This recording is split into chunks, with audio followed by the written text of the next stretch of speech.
Good morning all of you. बच्चों, कक्षा 7 की क्लास में आप सामाजिक विषय पढ़ रहे हैं और जैसा कि मैं उम्मीद करती हूँ कि आप अपने स्कूल के लिंक से जुड़ चुके हैं, पढ़ाई आप कंप्लीट रूप से कर रहे हैं। पहला चैप्टर आपका कंप्लीट हो चुका है, जल्द ही आपको रिटर्न वर्क भेजा जा रहा है। आप अपनी कॉपी में बच्चों उससे नोट करते चलिए, क्योंकि स्कूल को खुलते ही तुरंत आपको फिर से बताया जाएगा, रिवीजन करवाया जाएगा। जो नेक्स्ट आपका कुछ पॉइंट छूटा होगा वह भी आपको लिखाया और पढ़ाया दोनों जाएगा। तो बच्चों, आप जो दूसरा चैप्टर आपका चल रहा है इस समय, वो चैप्टर है आपका दक्षिण के राज्य, यानी दक्षिण भारत के राज्य। बच्चों, दक्षिण भारत के राज्य में आप लोगों ने पढ़ा है प्रायद्वीपीय राज्य। जैसा कि आपको हमने बताया है कि प्रायद्वीपीय, सबसे पहले समझ लीजिए कि प्रायद्वीपीय का अर्थ क्या होता है, प्रायद्वीपीय है क्या।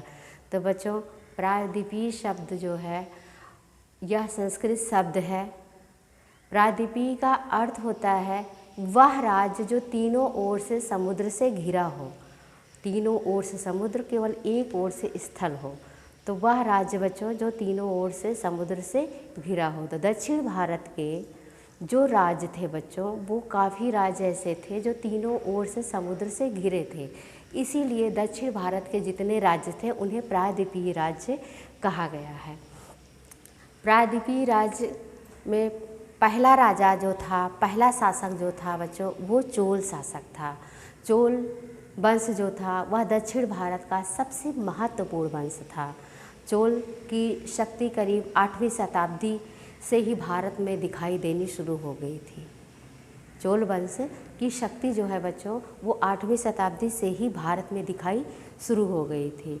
और विजयालय के तंजौर से लेकर के तमिलनाडु को उसने अपनी राजधानी स्थापित की। और बच्चों, इस वंश का राजा प्रथम जो था, वह चोल वंश का वैभवशाली शक्तिशाली शासक था। वैभव और शक्तिशाली शासक था चोल वंश का जो प्रथम राजा था। चोल वंश का प्रथम राजा राजा प्रथम था और वह काफ़ी वैभवशाली शक्तिशाली शासक था। उसने अपने साम्राज्य का विस्तार किया। उसने मैसूर, दुर्ग, कुर्क और श्रीलंका तक अपने प्रदेश को उनके प्रदेश को अपने अधिकार में कर लिया। उसे शक्तिशाली सेना, एक जल सेना तैयार की, जिससे बहुत से समुद्र द्वीपों को, जैसे कि लक्षद्वीप को अपने नियंत्रण में ले लिया। और बच्चों, श्रीलंका का उत्तरी हिस्सा जो था उसे श्रीलंका का जो उत्तरी हिस्सा मुमादी था, उसे चोल मंडलम के नाम से चोल सूबा बना। राजा प्रथम जो था बच्चों, वह एक महान निर्माता था। अब उसने तंजौर और बृहदेश्वर मंदिर का निर्माण कराया और इन मंदिर की दीवारों पर राजा प्रथम की उपलब्धि और मुख्य उपलब्धि और विजयों का वर्णन लिखवाया गया है। और बच्चों, उसने अपने शासन में व्यापार कला, और उसका जो व्यापार कला था बच्चों, वह काफ़ी फला फूला था। जैसे श्रीलंका के जो तट थे वो काफ़ी धनी हो गए। कपड़ा, मसाला, कीमती पत्थर पश्चिमी एशिया से निर्यात होते थे और कुछ अरब व्यापारी जो थे बच्चों, वो चोल साम्राज्य में निवास करने लगे थे। और इस तरह से वह एक महत्वपूर्ण शासक के रूप में उसे जाना गया। दूसरा जो शासक था बच्चों, वो था राजेंद्र चोल। पहला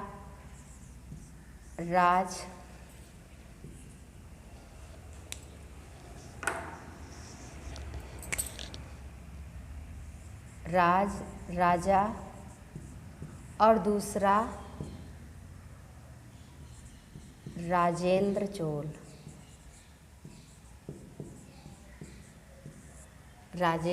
चोल।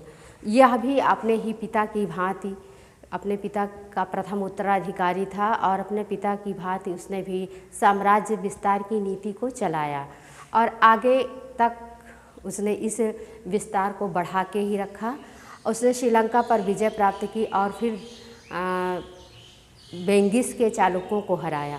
सबसे पहले उसने श्रीलंका पे विजय प्राप्त की और उसने वेंगिस के चालुक्यों को हराया और बंगाल पर आक्रमण करने के बाद वह उसने पाल वंश को हराया। बंगाल पर आक्रमण करके उसने पाल वंश को हराया। उसमें पाल वंश राजा महीपाल को हराया। इसके बाद राजा राजेंद्र को गोंगाई कोंडा की उपाधि मिली, जिसका अर्थ होता है गंगा को जीतने वाला, जिसका अर्थ होता है बच्चों गंगा को जीतने वाला। और इसने प्रायद्वीप को जीता, मलाई प्रायद्वीप को जीता और जिसके साथ साथ चोलापुरम में अपनी नई राजधानी बनाई। राजेंद्र के अधीन व्यापार भी खूब फला फूला। उसने भारतीय व्यापार को दक्षिण पूर्व एशिया के विभिन्न हिस्सों में व्यापार करते रहे इसके जो व्यापारी थे, और इनका जो व्यापार था वह चीन तक फैला हुआ था। राजेंद्र प्रथम के जो शासक थे बच्चों वो काफ़ी कमज़ोर होते गए और इस तरह से विभिन्न राज्यों में हिंसा और विद्रोह हुए, जिसके कारण बहुत से राज्य जो थे वो स्वतंत्र हो गए। और इसका जो आखिरी शासक था वह जलमर्मन सुंदर जो था वो चोल वंश का आखिरी शासक था, जिसे राजेंद्र द्वितीय ने हराया और चोल राज्य के बहुत बड़े हिस्से को अपने राज्य में मिला लिया। तो बच्चों इस तरह से चोल वंश का जो उत्तराधिकार था वो कमज़ोर होता चला गया। अब इसके बाद आप देखिए कि चोल वंश की शासन प्रणाली कैसी थी। तो बच्चों चोल वंश की शासन प्रणाली जो थी वह काफ़ी सुचारू रूप से थी। राज्य जो था बच्चों वो सूबों में बटा हुआ था, जिन्हें ममंडलम कहते थे। प्रत्येक ममंडलम जो था आगे प्रदेशों में बटा हुआ था, जिन्हें वेल्डेस कहते थे, जिन्हें बच्चों वेल्डेस कहते थे। शासन की सबसे छोटी इकाई गांव थी और उनमें तीन प्रकार की सभाएं थी, जिसे उर सभा और नगरम का नाम दिया गया। उर जो था साधारण गांव वालों के लिए, सभा जो थी वह ब्राह्मणों की सभा थी, और जो नगरम थी बच्चों वो व्यापारियों की सभा थी। और इन तीनों सभाओं का मुख्य कार्य जो था वह कर इकट्ठा करना था, झगड़ों पर नियंत्रण करना था, मंदिरों को देखभाल करना, सिंचाई का कार्य देखना और साफ सफाई और स्वास्थ्य की रक्षा करना। और चोल राज्य के आय जो थी बच्चों वह आय के जो साधन थे वो दो प्रकार से थे। पहला जो था वो भूमि कर था और दूसरा का जो था वो व्यापार कर था। और जिसका एक भाग राजा को और दूसरा जो भाग था वह सार्वजनिक कार्यों में लगाया जाता, जैसे मंदिर बनवाने के लिए, तालाब बनवाने के लिए, कुएं के लिए, राज्य के कर्मचारियों का वेतन देने के लिए, अन्य भी जितने भी सार्वजनिक कार्य होते थे उसमें चोल की राज्य की जो आय थी वो लगाई जाती थी। तो बच्चों आज के वीडियो में बस इतना ही। अगर आपको कहीं कोई दिक्कत होती है तो आप हमसे पूछ सकते हैं। धन्यवाद।